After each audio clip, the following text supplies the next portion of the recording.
aku mau nyoba bangun lagi, dia bilang gini, kamu harus nurut sama om, gitu.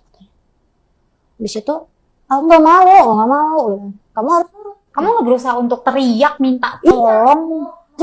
Udah mau teriak, diginiin, ditutup, mulutnya ditutup, habis itu nggak ditutup. Biar kamunya tiduran gitu ya? Mau bangun, dia sudah langsung gergep gitu, kan? Habis itu tiba-tiba berdiri, loh, kok bisa berdiri nih orang gitu? Tiba-tiba langsung jalan ke belakang, kunci pintu, kaget dong, shock di situ. Lah, kenapa ini? Kok dikunci gitu kan? Kan kita berdua aja. Langsung di stop tuh, stop. Lu ke kamar mandi sekarang. Masih bangun aja susah, gimana mau ke kamar mandi gitu kan? Cepat ke kamar mandi. Kamar mandi. Itu keadaan jalan udah gulung-gulung darah sampai tangan. Terus itu tiba-tiba dia megang gini, megang pipi. Saya apa sih om gitu? Nggak usah ini deh, apa aneh-aneh deh. Bisa ditarik nih tanganku. Ayo sudah sini bang ya. Tiba-tiba dihancurin dengan orang terdekat. Si pelakunya ini adalah om sendiri. Jadi bincang panjang pasti bersama Ghanisha Alata. Saya kali ini teman sebelum bapakku lebih ingin bercerita. Dia ingin bercerita pengalamannya dia, tragedi dalam hidupnya dia. Tadi pesannya dia sih, gak apa-apa kak aku mau cerita, biar ini menjadi bekal sama teman-teman khususnya perempuan di luar sana untuk lebih berhati-hati dan menjaga diri. Hai kamu. Halo. Apa kabar? Baik, alhamdulillah. Aku jadi ini ya, suasananya jadi kayak tegang gitu nggak sih? Deg-degan karena kamu ya dari tidak. Aduh, oh my god. Enggak. It's okay. Sibuk apa nih sekarang? Alhamdulillah ada usaha jualan di pasar, jual kue basah-basah gitu. Keliling pasar atau keliling di apa di perumahan komplek gitu? Iya di pasar. Oh, di pasar keliling. Itu apa kue basah tuh apa aja? Ya kayak bingka, habis itu amparan papa dan yang lain. Itu bikin sendiri semua? Ada yang sebagian bikin, ada sebagian orang nitip juga, ikut nitip gitu. Oh berarti ini ya kayak apa sih titip jual gitu, titip nanti jual. Bagi hasil iya, sama kamu hasil. gitu iya. Ya. Nah sehari dari jualan kue dapat berapa? Paling kecil 80, tapi kalau sudah habis semua mungkin sekitar 200. Nah kalau kuenya nggak habis gimana dong? Kalau kuenya nggak habis ya kita kasih sama anak-anak di jalan gitu. Kasih free gitu kan gitu ya, mereka tanpa gitu. Kamu pungut biaya. Iya juga masih daripada mubazir mending dibagi-bagi ya biar berkah ya. Biar besoknya kali aja jualannya habis laris manis. Iya gitu benar. Tapi kalau jualan di pasar tuh ini gak sih kayak mamang-mamang tuh banyak yang ganggu-gangguin kamu? Sering banget. Digangguinnya gimana? Dipanggil, dia beli kue dong. Udah didatengin, nggak jadi gitu. Ih jahil banget sih abang. Iya. Kadang beneran nggak dibeli, cuma iseng dipanggil-panggil gitu doang. Iya. Kadang dicolek kayak apa sih gitu. Kamu kalau diperlakukan seperti itu gimana? Marah. Kadang ambil apa sendal begini gitu kan. Ya terus kabur. Ampun, seiseng itu ya mereka orang ya, orang lagi ikhtiar, lagi usaha, lagi jualan lo gangguin. Luar biasa lo minta ditabuk pas. Kesel. Iya, oke. Balik lagi. Katanya kamu pengen bercerita, pengen bincang-bincang, dibincang ranjang. Tentang apa? Tentang pengalaman hidupku yang benar-benar itu ditutupin udah bertahun-tahun. Dan ya, ini kejadiannya waktu kamu umur berapa sih? Kalau aku boleh tahu. Itu kejadiannya waktu umur 16 tahun. 16 tahun? Iya, masih SMK. Kelas 3 itu. SMK. Oh ya, kelas 3-an lah ya. Itu kejadiannya, maksud si pelakunya ini adalah om sendiri. Om kamu sendiri? Iya. Dari mama atau papa? Bapak. Adiknya atau kakaknya bapak ini kondisinya? Adiknya. Adiknya bapak berarti Adiknya ya? Bapak. Itu mulainya gimana ceritanya kok sampai bisa kejadian? Ya kejadiannya pas malam gitu kak. Malam waktu aku lagi ngerjain tugas sekolah. Ya lagi sibuk banget gitu, tapi tiba-tiba datang nih omku nih. Datang buka pintu. Mau apa? Ngedor pintu kan? Ngedor pintu dengan ketokan yang kenceng gitu ya? Siapa ini? Paling kukira kan bapak gitu. Tapi nggak mungkin bapak pulang cepet, sedangkan dia selalu setiap hari pasti ngambil lembur, kecuali hari Minggu dia free, Libur ya, libur, family time. iya. Dan itu udah aku berdiri ke arah pintu, buka pintu, tiba-tiba jatuh tuh, pluk. Si om kamu itu. Jatuh dia jatuh, lah mabuk lagi nih orang, dalam hati gitu. Tolong dong katanya. Dalam hati, tumben. Biasanya mabuk langsung masuk gitu kan. Masuk dalam kamar dia, langsung blok tidur. Ini kok tumben hari itu dia minta tolong gitu kan. Ada apa?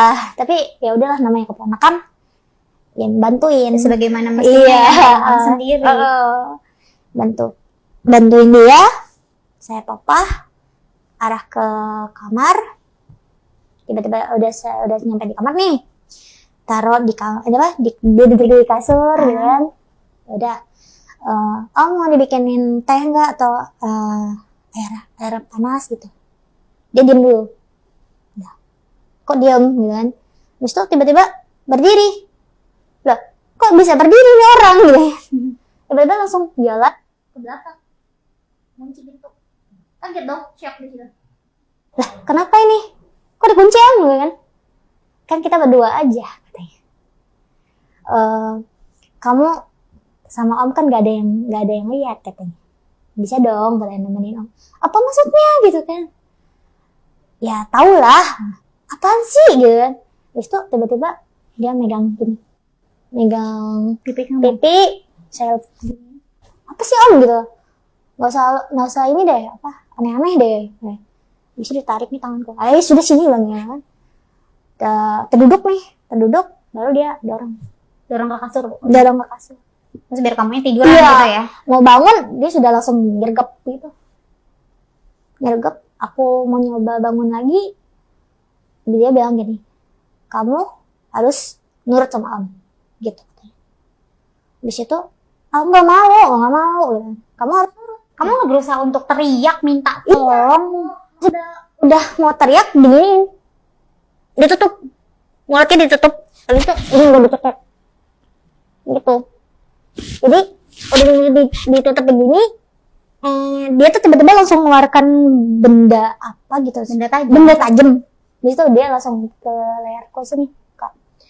Habis itu dia bilang gini, dibisikin, kamu berani teriak, habis ke mami gitu. Ya Allah, serem banget. Kondisinya saat itu kejadian, maksudnya saat pas kejadian, gimana rasanya? Mau nangis, mau teriak sekuat-kuatnya minta tolong gitu ya, tapi ya kamu nggak bisa. Udah bisa soalnya ini apa itu sebenarnya nggak di sini, dikit lagi dikit. Jadi aku takut, aku cuma bisa diem aja gitu. Saya kira malam itu kejadian.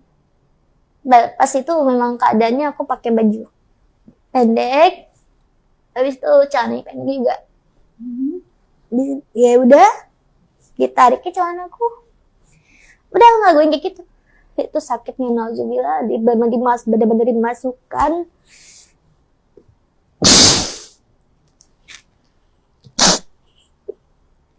Ngerasanya cuma, ya Allah, kenapa ini tadi sama aku, omku sendiri gitu loh. Udah, dia cuma bisa, pokoknya dia maksa.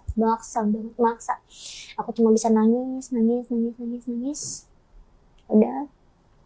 Udah dia, belum itu pun bertubi-tubi Kak. Enggak, aku bilang, udah om sakit, sampai keluar darah tuh, mungkin di ranjang tuh banyak.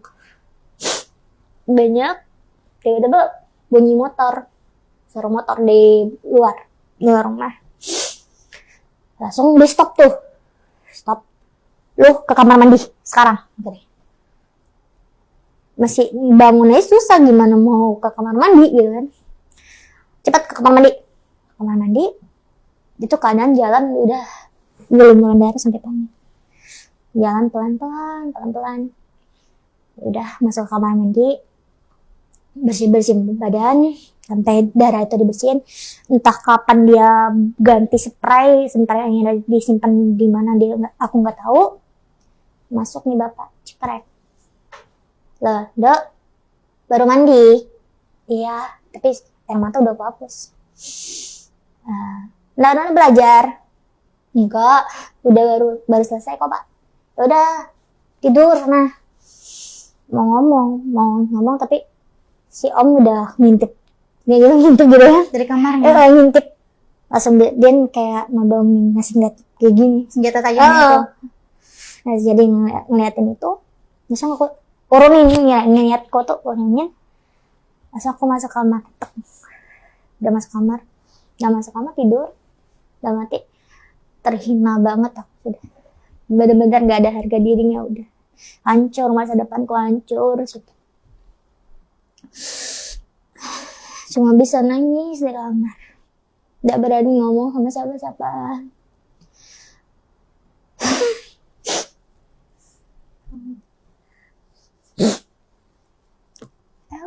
umur anak seumuran aku tuh masih pengen ngelet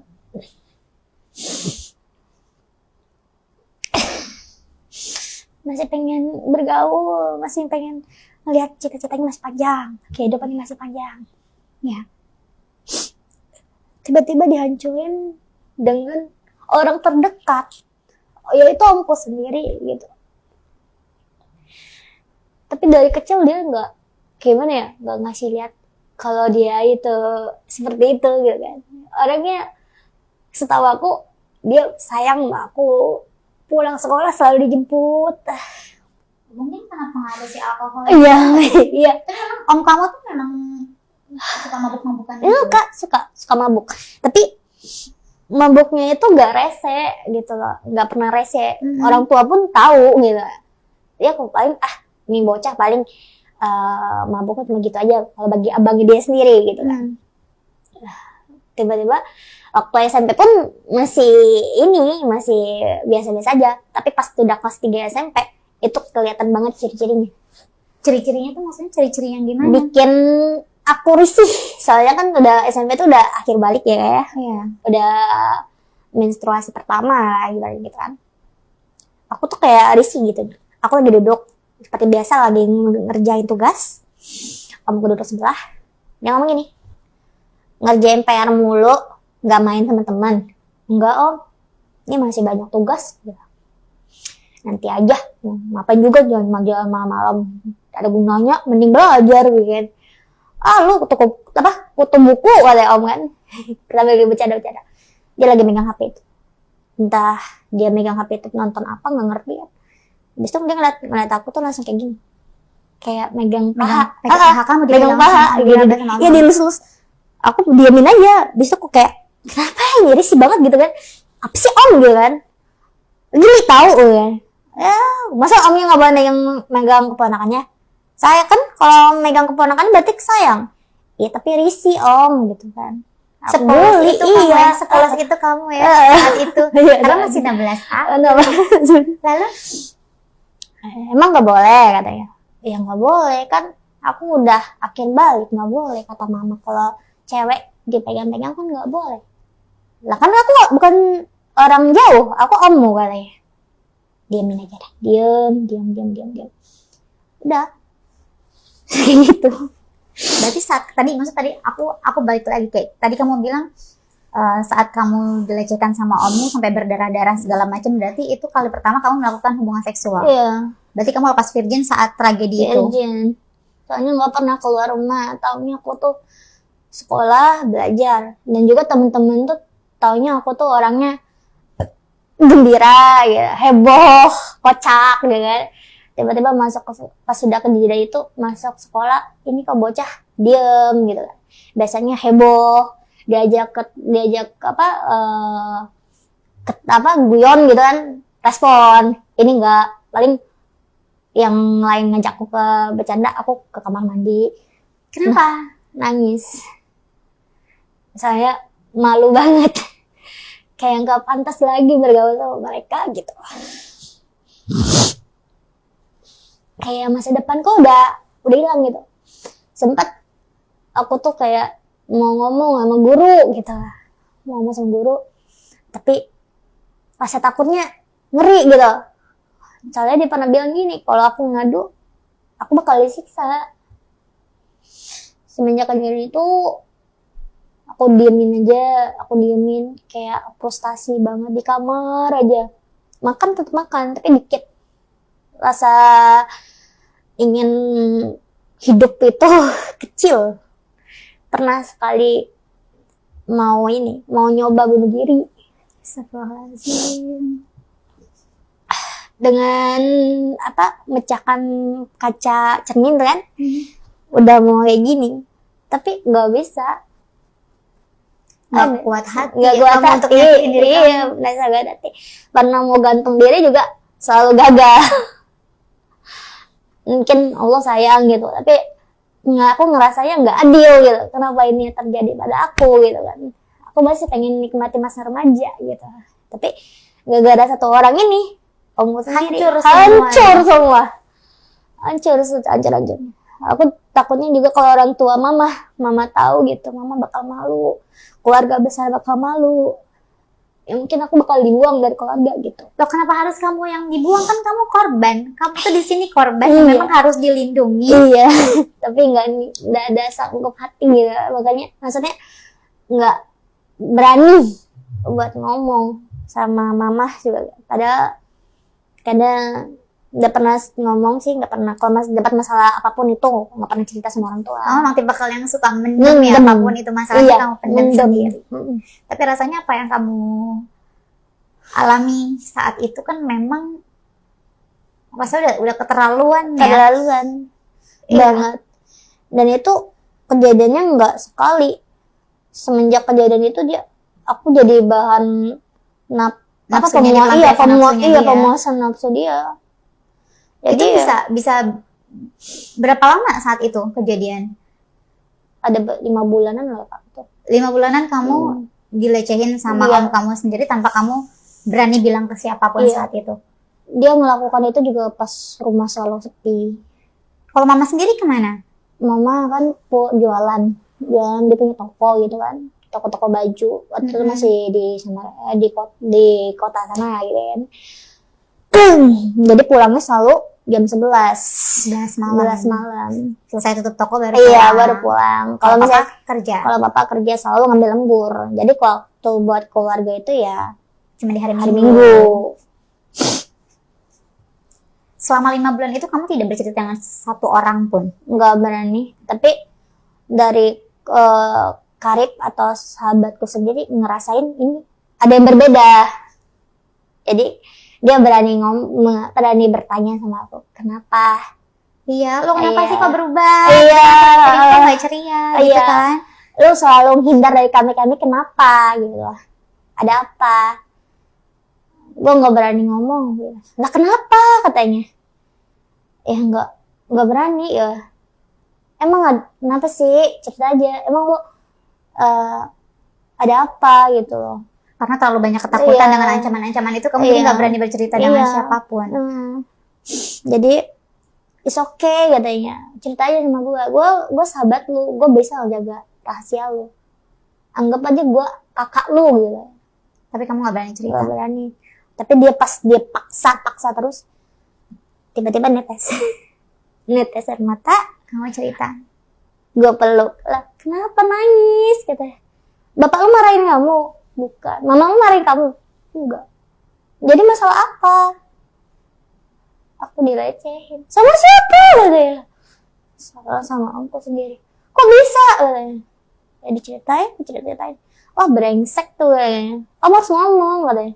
Gak bisa kamu pendam sendiri ini. Enggak, aku gak berani. Kenapa?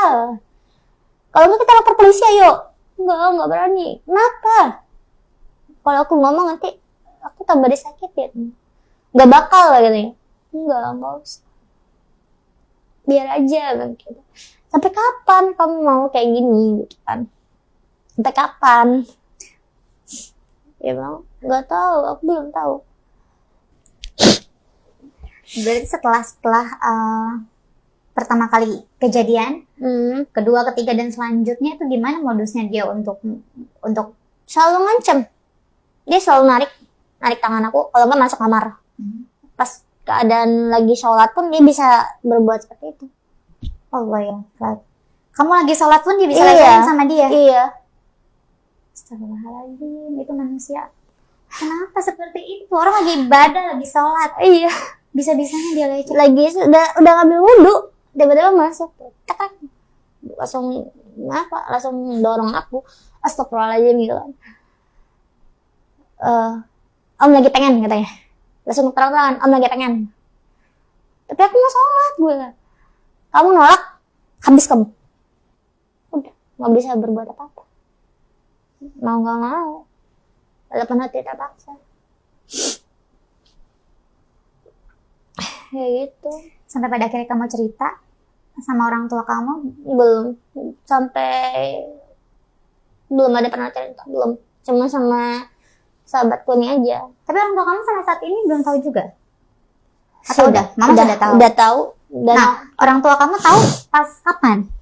pas aku udah lulus Pas kamu lulus SMK, SMK? aku lari ke Jakarta di tempat nenek. Dia mama juga nyariin ini mana. Loh, kamu ke rumah nenek, mama nggak Mana tahu? gitu ya. Nggak tahu. Aku naik kapal waktu itu. Sendiri? Terus Terus mama nanyain, akhirnya kamu bilang kamu di rumah nenek? rumah nenek. Ngapain rumah nenek? Nggak apa-apa, pengen rumah nenek aja. Ya. Sama siapa? Sendiri. Naik apa? Kok berani ya? Ya berani. Gitu. Terus itu pas nyampe di rumah nenek juga nenek nanya, loh, kamu sama siapa di sini? Sama siapa datangnya? Ya, Kamu bilang sendiri. Loh, kok tumben? Bapak sama mama mana? Di rumah. Kenapa? Ada masalah apa? Katanya.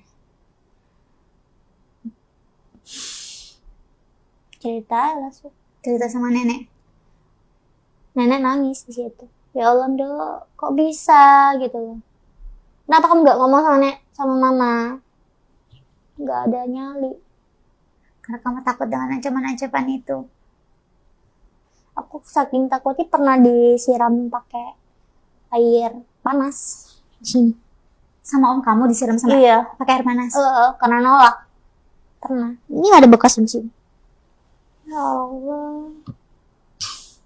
Makanya nggak berani. Akhirnya setelah kamu cerita sama nenek, nenek bilang sama mama kamu? Aku bilang ini, cukup nenek yang tahu. Mama jangan tahu, katanya mama nangis.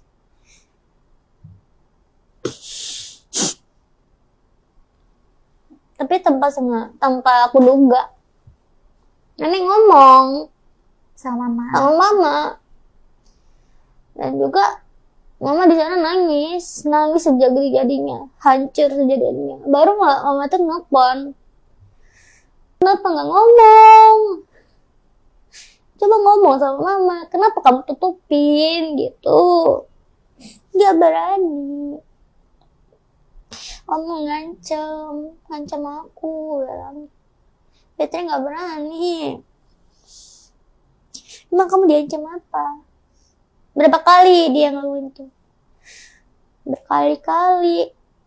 Waktu nggak ada orang di rumah.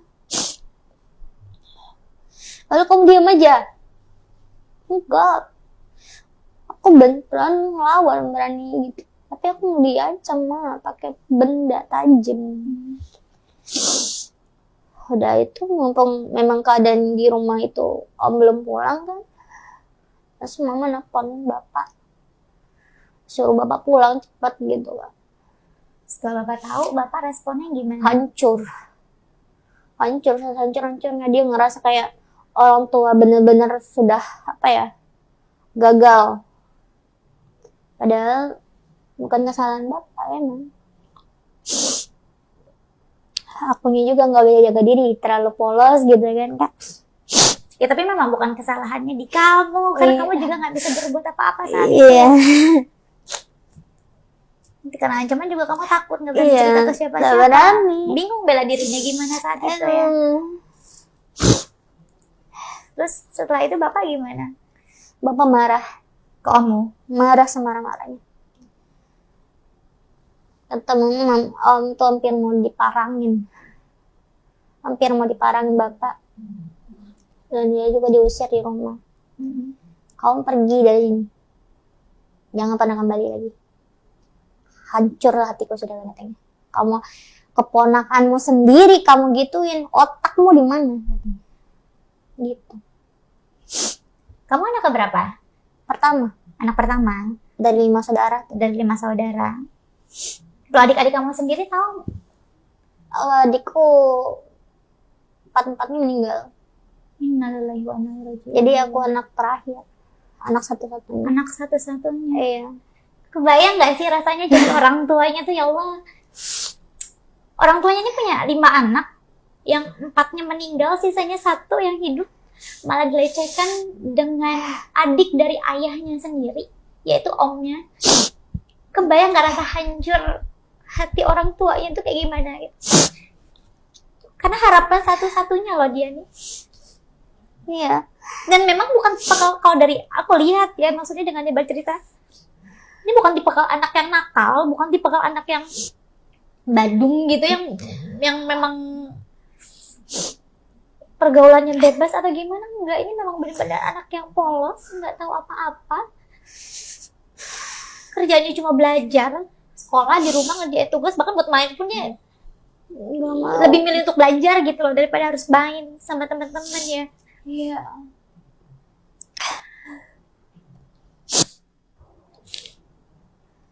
Akhirnya kamu sampai sekarang di rumah nenek. Di rumah nenek. Tapi nenek udah nggak ada. Sekarang nenek udah Nggak ada. Tapi satu pesan nenek. apa? Pesannya nenek apa ke kamu? Sebelum beliau meninggal, dia bilang gini, lebih baik berhati-hati lagi. Jaga dirimu. Kamu cewek.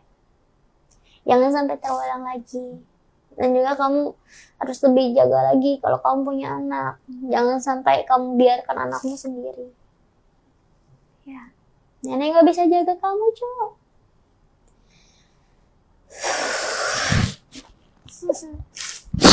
Doain nenek terus ya.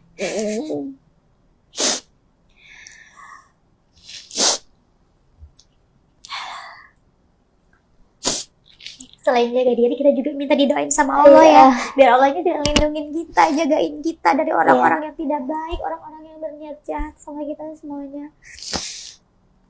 Kalau bisa lebih berhati-hati lagi, maupun itu orang yang nggak kita kenal sama orang yang kita kenal. Karena memang kejahatan itu bisa di mana aja, Kak. Iya. Bisa di rumah. Dan siapapun, siapa aja bisa melakukan itu ke kita ya. Iya. Tadi kamu bilang hancur semua harapan kamu, hancur semua cita-cita kamu. Emang kamu punya cita-citanya apa? Pengen jadi ini, masuk perguruan hukum. Perguruan hukum. Iya. Tapi kamu sempat lanjut kuliah nggak? Enggak. Kenapa? Malu. Kenapa malu? Ya malu. Karena ya udah itu. Karena takut bergaul juga sama teman-teman. Apalagi tiap kali ada temen cowok gitu kan deket sama aku kabur. Kayak traumanya belum Masih hilang. banyak ketakutan ya. Sampai umur 20 ada cowok yang mau sama aku kan. Kamu takut masih? Masih takut. Padahal dia ngomong sama temanku gitu kan. Aku suka loh sama si Fitri gitu. Aku benar-benar niat pengen banget jadi bagian hidupnya dia gitu. Terima kasih. Tapi setelah kejadian itu kamu pernah pacaran gak sih? Pernah pacaran, tapi Lebih banyak takut itu tetap ya? lebih banyak takut gitu. Begonceng motor pun nggak pernah kayak gini. Jadi aku mundur. Jauhan ya, jaga jarak. Jauh. Social distancing naik motor ya gara-gara Iya. trauma itu. Tapi habis itu dia bilang peluk pun nggak peluk, tapi baju kayak gini. Dia bilang emang aku kucing gitu. Ya ampun, jadi lucu gitu Iya, ya. katanya. Tapi ya, tiap dia megang pun aku gini. Kamu risih. Ya udah, aku nggak bakal ninggalin kamu katanya. Tapi satu yang harus kamu tahu katanya, aku nggak bakal macem-macemin kamu. Aku benar-benar niat sama kamu. Niat baik sama Niat kamu. baik sama kamu. Ada pesan-pesan kamu nggak untuk ini, untuk perempuan-perempuan di luar sana Lebih berhati-hati lagi dengan siapapun itu? dengan siapapun itu. Walaupun itu pacar juga ya bisa jadi ya kayaknya. Pokoknya Siapapun itu berhati-hati. intinya berhati-hati, jaga diri. Kalau perlu pulang, kalau mau pulang atau kemana pun itu lebih bawa yang kita bisa pegang gitu ya. Jadi bisa bela diri gitu. Oh, bawa ini ya, bawa segala satu benda yang Benda. bisa untuk Nakutin si penyiar ini. mungkin bawa garpu. Intinya tetap berhati-hati, jaga Iya. diri, Iya. karena dimanapun dan kapanpun saat orang-orang ini melakukan halnya bisa terjadi ya. Iya hal itu benar. ya. Oke, untuk kamu apapun itu masa lalu kamu, apapun itu masalahnya, Iya. kamu berhak bahagia, kamu berhak hidup bahagia, hidup layak. Kamu masih bisa ngejar cita-cita kamu. Jangan pernah takut, jangan Iya. pernah ngerasa kamu ini kotor, kamu ini udah gak berharga lagi. Enggak. Setiap orang punya hak untuk happy, setiap orang punya hak untuk mengejar cita-citanya. Iya. Jangan stuck, jangan takut. Iya. Ya, masih panjang loh perjalanan hidup kamu.